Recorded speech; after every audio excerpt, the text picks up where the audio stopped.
Más fuertes que el mal. Padre Amor por Roberto Ítalo Zanini. Partícipes de la redención del mundo. A la luz de esta situación, se hace fundamental entender cómo se cae en estas trampas, cómo se puede llevar a ser víctima de estas acciones demoníacas y cómo puede uno defenderse de ellas. Las causas, según la subdivisión adoptada por mí y aceptada por la Iglesia, son 4. 2 son culpables y 2 son inculpables. Es fundamental conocer las causas culpables para poderlas evitar.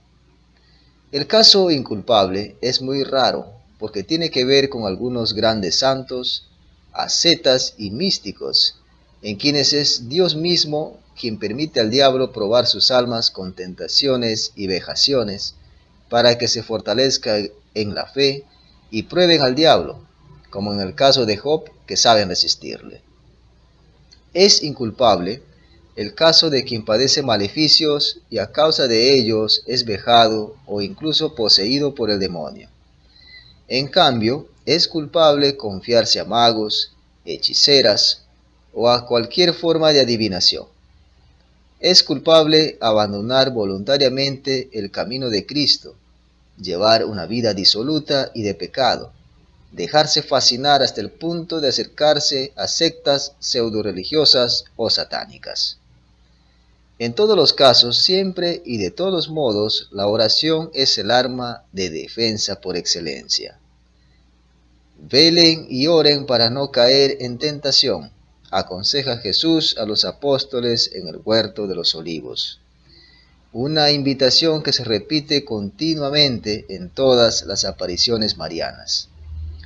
La misma oración que Jesús nos enseñó, el Padre Nuestro, después de la alabanza a Dios, la aceptación del reino, la invocación para pedir el sustento diario, el perdón de los pecados y la reconciliación con el prójimo, pide expresamente a Dios ayuda en las tentaciones y socorro para enfrentar al maligno.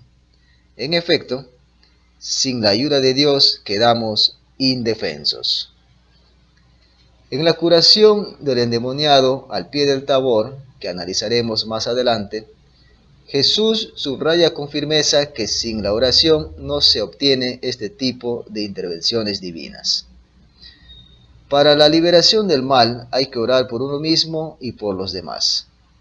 Muchas veces es solo con la oración cómo podemos ayudar a las personas que están perdidas en el pecado y rechazan toda clase de ayuda.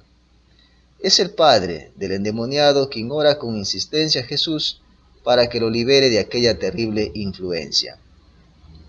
Son muchos los padres que experimentan este tipo de dolor por los hijos que se han perdido a causa de vanidades, compañías equivocadas, conductas de vida reprobables. Su oración está hecha de sufrimiento, de lágrimas y de confianza al mismo tiempo. En este caso, es bello recordar el ejemplo de Santa Mónica, la madre de Agustín de Hipona. En los años de la juventud de su hijo, perdido en los vicios y en una vida disoluta, como cuenta él mismo en las confesiones, está siempre a su lado, pero sobre todo ora intensamente para obtener de Dios el don de su conversión. Una fidelidad y una confianza en Dios que aquel hijo nunca olvidará, tanto que se transforma en la base sólida de su misma santidad. Hablábamos de las causas que introducen al demonio en nuestra vida y nos ponen en sus manos. Las dos que hemos definido como inculpables se deben considerar como poco frecuentes, aquellas en que Dios mismo permite la acción del demonio y las producidas por maleficios. El primer caso puede ser difícil de entender en su lógica salvífica, pero está estrechamente ligado a la vida de muchos santos y ante todo a la vida de personajes bíblicos.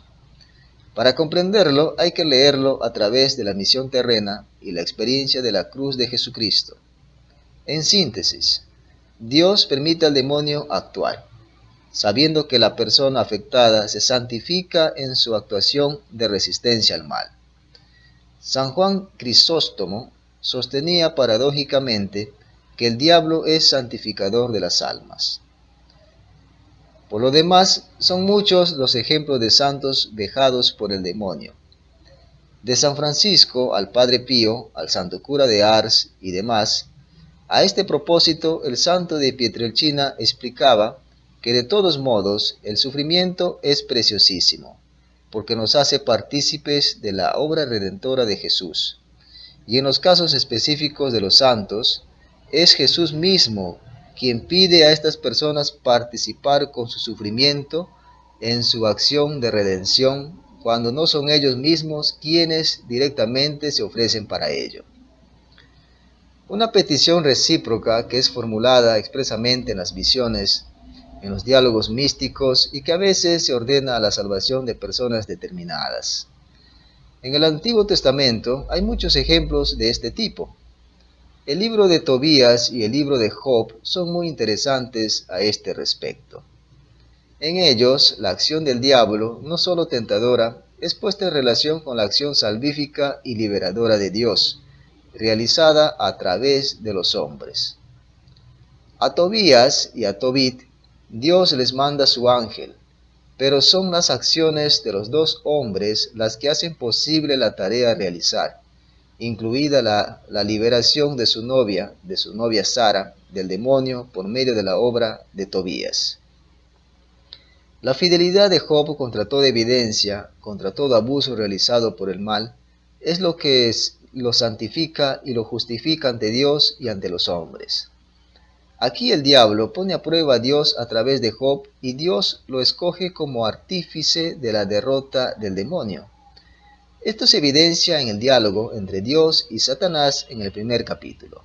Dice así: has bendecido sus actividades y sus rebaños se extienden por el país, pero trata de poner la mano en sus posesiones, te apuesto a que te maldice a la cara. Job capítulo 1, versículo 10 al 11. El mismo diálogo se repite en el capítulo 2 cuando Satanás se da cuenta de que la fidelidad de Job perdura a pesar de haber caído en la ruina económica. Trata de ponerle la mano encima, dáñalo en los huesos y en la carne, te apuesto a que te maldice la cara. Job capítulo 2, versículo 5. También acepta el Señor la provocación del demonio, y en el versículo siguiente le concede cuanto ha pedido. Lo dejo en tus manos, pero respeta su vida. Job capítulo 2, versículo 6. Conocemos bien la historia. Job sigue fiel a su Señor a pesar de todas sus desgracias y de las 1000 dudas que el diablo le insinúa a través de las personas que lo rodean, su mujer y sus amigos. Cuando Satanás recibe su lección, Dios le devuelve a Job la salud, la fortuna y todos sus saberes multiplicándoselos. Lo mismo que Job, el hombre con su fidelidad alcanza los 4 objetivos de humillar al demonio, el acusador del Apocalipsis, dar gloria a Dios recibiendo su recompensa y participar en la redención del mundo. Con respecto al Evangelio, podemos citar el episodio del joven rico en Mateo 19, versículos 16 al 22. Él mismo es quien se presenta al Maestro para saber cuál es el camino de la santidad. Su exigencia es elevada como ya es alta su conducta moral. En su confesión a Jesús, el joven explica que acata todos los mandamientos y la ley de Abraham. Jesús, que lee en su mente, sabe que es sincero. En los evangelios de Marcos y Lucas se expresa claramente: mirándolo, lo amó. Luego responde a su pregunta indicándole el camino de la santidad perfecta, de la entrega total a Dios.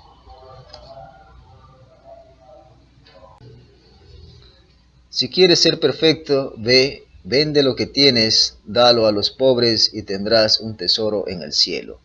Luego ven y sígueme. Mateo 19, versículo 21. En este punto, el Evangelio no hace ningún comentario.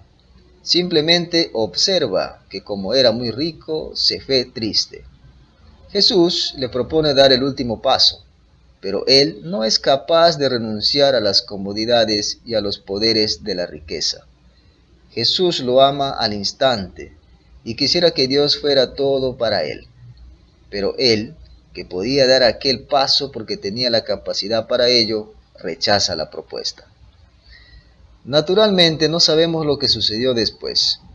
Podríamos pensar que enseguida aquel joven se pudo haber liberado de esta última debilidad, que haya escogido el camino de Zaqueo o el de los siervos fieles de la parábola, haciendo fructificar sus riquezas por amor y respeto para con aquel que se las confió.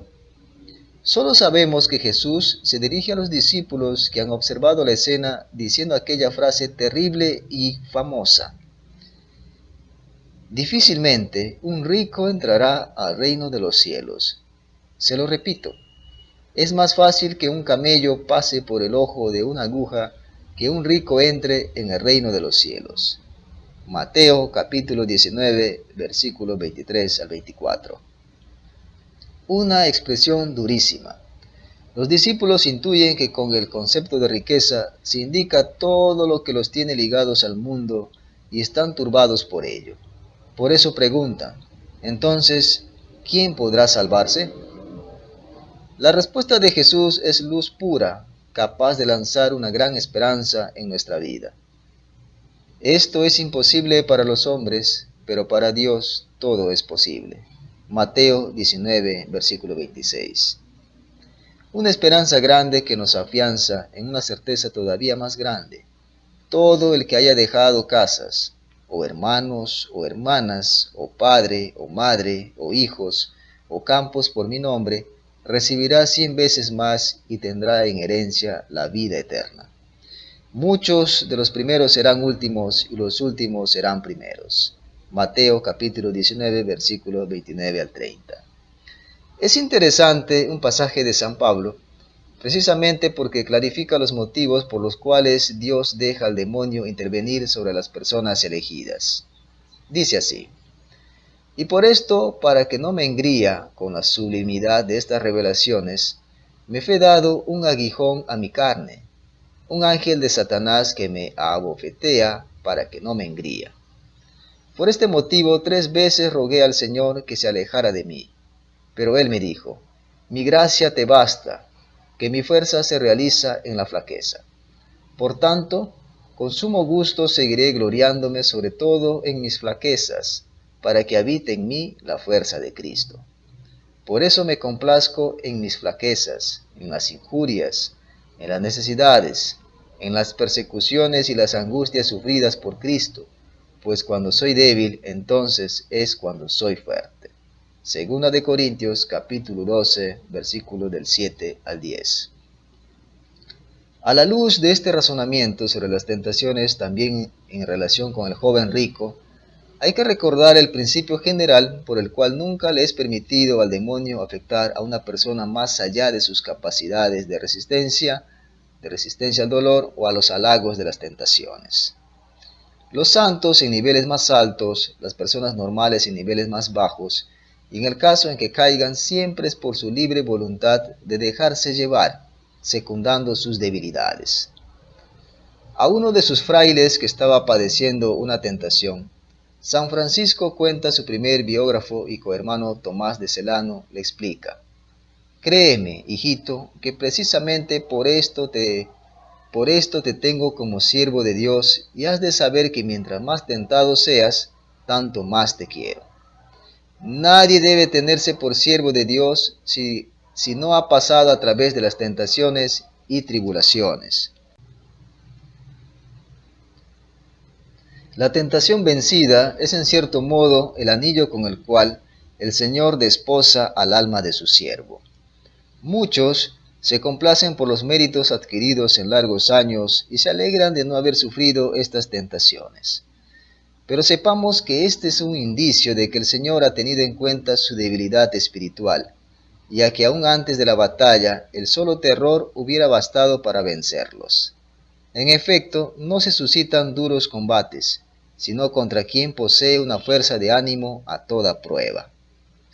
Y como San Francisco exhortaba a sus cohermanos, la venerable María Josefina de Jesús crucificado, carmelita descalza, fundadora del monasterio de los santos José y Teresa en Nápoles, recordaba con estas palabras a sus cohermanas la misión que habían escogido en el momento de entrar en clausura. Decía así: Una religiosa es un alma que se encierra en el monasterio como el soldado en la trinchera para combatir. Por tanto, tú debes pensar que estás en el Carmelo para la defensa de las almas contra los asaltos del enemigo infernal. Por consiguiente, no te acobardes en la lucha interior que sufres y que crece dentro de ti, en vez de la paz y de la quietud con que soñabas. Recuerda que este es el oficio del alma consagrada a Dios bendito: combatir y vencer. Santa Catalina de Siena decía que Dios permite las persecuciones del demonio contra nosotros para darnos materia de mérito, además de despertarnos de nuestra somnolencia de la sedia. El diablo es capaz de causar enormes sufrimientos a quien emprende el camino de la santidad, y los santos, con su fidelidad a Dios, contribuyen al triunfo final del bien, a la acción redentora de Jesús.